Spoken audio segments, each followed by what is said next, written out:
can have it all, but you just have to decide what that looks like. I would wager that in a room of 30 17-year-old kids, 2 of them have any desire to hustle. I don't know who to listen to at this point. I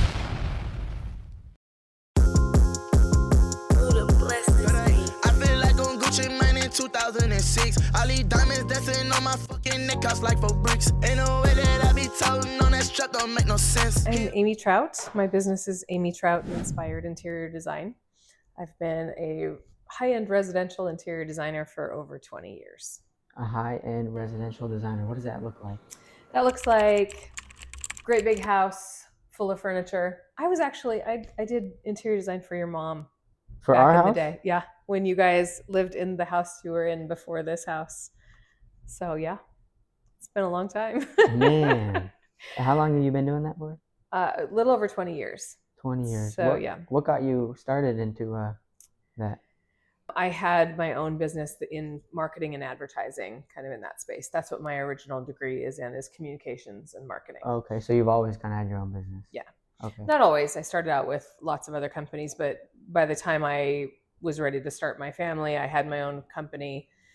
And it was fine, but I wasn't really that passionate about it anymore. And I really thought, okay, if I'm going to be working and away from my kids, and I want to be doing something I love. And I'd always been passionate about interior design. They used to call me Martha Amy in college because I was like the Martha Stewart of all the people. So it's just always been something I've loved. So college really helped you then? Oh, for sure. I think that what sets me apart from a lot of other interior designers is that I have a communications degree. Really? Not just an interior design degree. I have not heard that before. My communications degree makes me a better business owner than somebody who just comes at it from an interior design perspective. I guess I'm curious where you would be at without that communications degree. Do you think it really made that big of a difference? Absolutely. Do you think you would have looked it up online because you'd be curious in the subject anyway? In both of the businesses that I've run, what I didn't know about the business, I could learn. I could look it up. I could ask, I have partners in the business. So I don't know how to build a house, but I have builders. I don't know how to, hang a light fixture, but I have electricians. Mm-hmm. So in either industry, it's really my connections. Anybody that I work with can be like, hey, do you know a guy that could come install my new sink? Do you know a guy that could build our vacation home? Do you know somebody who could help me sell this house and buy a new one? Yes. I have connections, and I have done this long enough that if I don't know, I know who to ask. That was really foundational. I think there's a lot that I got from the college experience that was, here's how to go through a process. Mm-hmm. So now I'm still doing that same process. Here's the opportunity. What are the questions I need to ask of the client or of the builder? And then what's the solution I'm going to provide? I was running a business before I started interior design. It was a marketing business. Mm-hmm. I shifted gears and my deliverable changed. So now instead of delivering an advertisement or a postcard or a website, now I'm delivering a room or a whole house. So say, for example, I come to you. Yeah. I just bought this brand new house. I really love it. Mm-hmm. But there is more to love about it. Absolutely. And I don't know where to go from here. Yeah, totally. So then we'll sit down and I'll just start asking you questions. Like what? Like, who's going to be living here? Me, my dog, and my 5 cats. Awesome. So we probably want to make sure that any upholstery that we bring in is going to be cat friendly or dog friendly. You're a young guy. You're probably going to host parties. So what's the vibe that you want your house to have? Well, I really like the jungle because I went to this museum when I was in Arizona, and there was a big jungle environment. Mm-hmm. So if there's any way we can bring that into my house, I think that'd be amazing. Like what? Like pattern or no? Well, there was like plants? Trees and big plants everywhere, and it was green, and I like the green, and I like the nature. So the term there that you like is biophilia. That's the term about bringing the outside in. I didn't even know. And it's huge in interior design right now. So everybody wants that same feeling of the lush kind of, bringing in green, whether it's real plants or fake plants. We call those permanent botanicals. So that's the kind of thing that I want to know from you, is how can I help you create a space that if you knew what I know, you would do yourself, but you don't. So then I would ask you, what's your budget? What kind of money do you have to spend on this space? I make 100 grand a year. Awesome. So if you spent $1 million on your new house, it might make sense for us to look at, $200,000 to furnish it. Wow. Yeah, top to bottom. So that's everything from your bed to forks in the drawer. Like, I'm assuming you don't have anything. You're coming in with your suitcases. No, I did take my mom's couch when I moved out. Okay. She gave me that. So I get to keep that, and I get it, and I have my bed. Okay. But still, we have to fill in all the blanks around it. Do you have any art? Do you have any rugs? Do you have any nightstands? Do you have any lamps? No. See, so all that stuff, I put together a whole list from kind of broken down by room and tell you what I think those things are going to cost. And then you can prioritize, hey, this quarter, let's go ahead and tackle the main living area and the dining room. Next quarter, I'll have enough money to maybe do the guest bedroom and finish out my bedroom. And then after that, let's do the outdoor space. And you say quarters as in how long does it take for a full project? Say it was $1 million house. How long would that process be? It really depends. During COVID, it could take a year to have furniture come in. Now it's anywhere from like 4 months, maybe 5 months, depending on the scope of the project and where we're getting furniture from. Most of the furniture that we buy is not already in Portland. We're ordering it custom from places back east where they make the furniture. Okay. Or overseas. It just so depends. You're just on the trying furniture. To find the best deal possible. Sure. Okay. And it's not always the best deal. Sometimes it's the best design, or it's it's what I want. It's whatever you want. Yeah. So it all comes down to asking questions. If you can't engage with somebody, if you can't sit down across from somebody and start a conversation, I can be in a grocery store line and see somebody, with just whatever's on the conveyor belt and start a conversation. Yeah. And there have been instances in my career where I've ran into somebody at a tile showroom, or I've come, talked to somebody who's buying paint, and they've said, "Oh, I just really have no idea what I'm doing." And so I just start asking questions. One of my biggest jobs I ever got was like 19 years ago. And a guy named Nathan was working for me just kind of part-time, and he had another job at a furniture showroom. And a woman walked in and said, "I need a dining room table." And he said, "Tell me about your house." And they started a conversation. And eventually he said, "It doesn't sound to me like you need a dining room table. It sounds to me like you need a designer." And he gave her my card. And she was a wonderful client for years and years. And she's still one of my best friends to this day. Wow. It is about human to human contact, regardless of what you're selling. But I do go ask for what I want. There was a real estate agent in Bend. There is a real estate agent in Bend. She's huge. She runs one of the biggest real estate firms in that whole Central Oregon area. And her name is on the signs in the neighborhood that I walk in. It's just this big, beautiful new neighborhood. In Bend.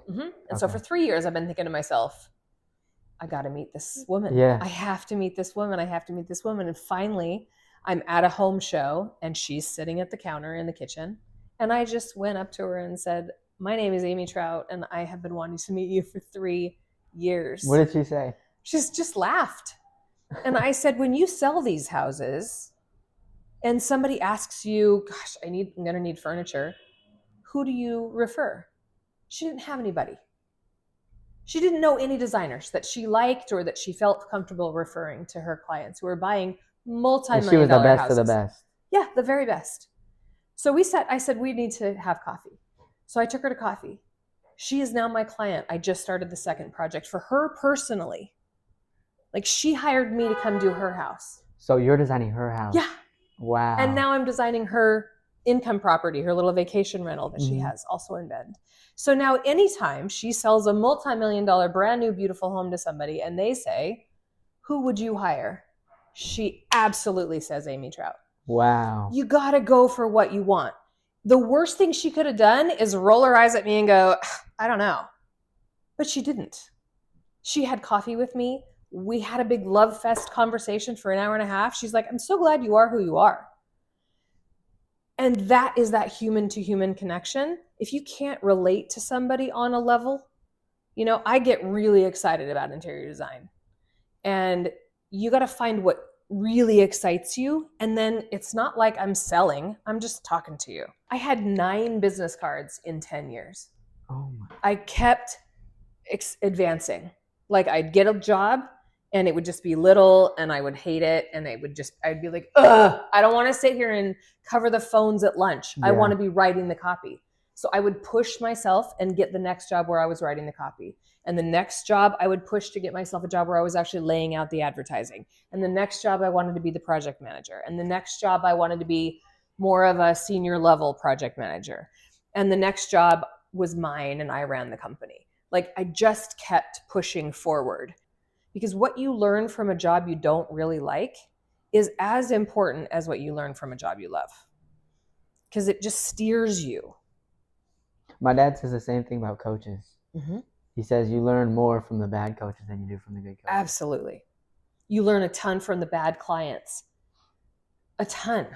I have fantastic clients. Probably, I would say 85% of the clients I've had over the past 20 years have been amazing people. Mm-hmm.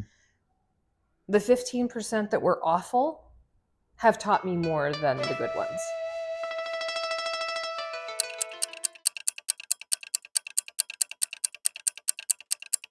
So if you had to say one advice for each age that I say, Yeah. Only one. Yep. Starting with age 16, 17.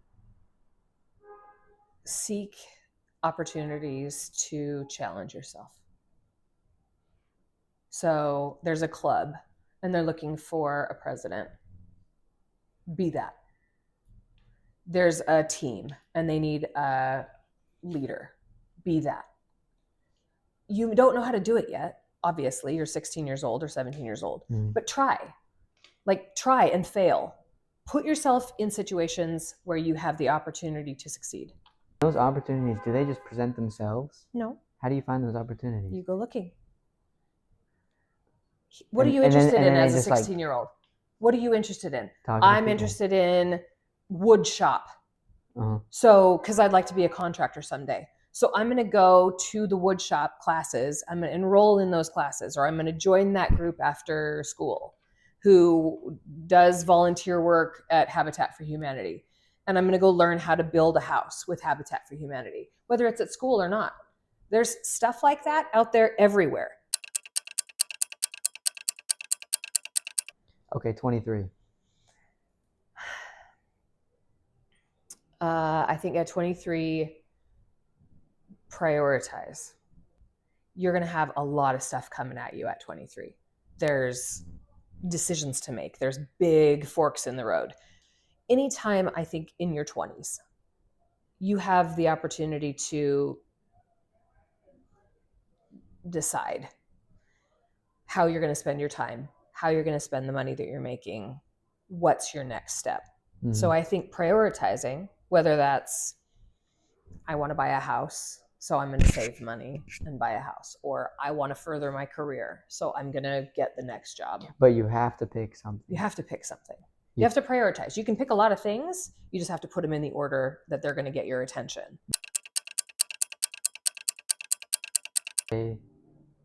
Like from 27 to 30, what would you tell yourself? All I wanted at that point was to get married and have kids. That was my focus. It is a time in people's lives where that becomes the loudest question. Are you going to get married? Are you going to have kids? What are you doing with your life? You know, I knew where I wanted to be with my career, and I was really trying hard to get there. But the biggest thing for me was I wanted to have a home and kids and that Was life. that internal, or was that, you think that was society and pressure? Very much society, but it was what I wanted. Okay. I knew what I wanted from the time I was like 10. Okay. Like I knew I've always been a driver like that. Like I want to go to this school. I could tell. I want to have this career. I want to work at this company. I want to make this much money. I want to drive this car. I want to have this house, etc. So I've always been somebody who was focused on the next big thing. And at 30, I think that is a place where people either, you go one of two directions basically. And that's for you to decide, and for me, I was less focused on building a successful business than I was having kids and being a mom. But being a mom was that was my priority. So you would say, take your time on the decision? I think so. Yeah. You can have it all, but you just have to decide what that looks like. Because if you don't want to get married and have kids, then if an opportunity comes up across the country or across the world, you can just jump right on it. Yeah. But if you are getting married and having kids, chances are you can't say yes to that opportunity. So it narrows your focus a little bit, and that's okay. You just have to decide what your priority is. How about in the last 5 years? What would you say the biggest advice thing you've learned? If you want it, you have to go get it. You have to ask for it. Reputation is everything in my industry. Everything. And I've come up against a lot of conversation where people don't like interior designers. Builders don't like interior designers. Architects don't like interior designers. People don't like interior designers because they don't listen. They come in with their own agenda and they spend too much money, and you don't like what their result is. It's always been my goal to not be that. I wanted to be everything but what people thought an interior designer should be. And I've succeeded at that. I have a great reputation. And now when I walk into a room and say, my name is Amy Trout, they go, oh, I've heard of you. What more do you want? Yeah. I have a great reputation. I know what I have to offer. And if I want to introduce myself to somebody who could potentially bring me a new opportunity to do what I want to be doing and advance my career and still love my job, I am not afraid to have that conversation with anybody. So at this age, it's the confidence to ask for what you want and stand there and believe in everything you're saying. A lot of people at this age transition careers. Really? Yeah. At 50 years old? Yep. It's not an easy time to transition careers, but I'm just done raising my kids. In the last 5 years, I've finished my children. Okay, well, congratulations. Thanks. And they're great. And they still like me, and that's great. I feel like I did that. But now I am unlimited. I can do whatever I want. Mm-hmm. I'm not married. I don't have to be home for my kids. So if an opportunity comes up in Italy, I can take it. Or maybe Colorado. Would you take it? Absolutely. Absolutely. The most important thing, I think, is reading the room. Do you know what I mean by say reading the room? Like a bad environment type of reading the room? No, it's about having a different conversational style depending on who you're talking to. That's so my first client that I had in Bend is a very old couple. They're very buttoned up. They're very, kind of hoity-toity people. Yeah. But they're also really, really nice people. So in that initial conversation, I learn about what makes them comfortable. How can I make you comfortable in my conversational just meet style? Meet them at the same level. Meet them where they are. Exactly. Yeah, That's exactly what I'm saying. Got it. Okay. Read the room. Yeah. Mm-hmm. Know who you're talking to. Know who you're talking to and how they feel respected. Because some people like to be super chummy and chatty and just really casual in their conversation. Other people, not so much. And you need to meet them there. Amy Trout, thank you so much. You're so welcome. I really enjoyed speaking to you. Thanks, so great. Eyes bloodshot and I'm faded now. I try calling to persuade you how I'm a changed man, but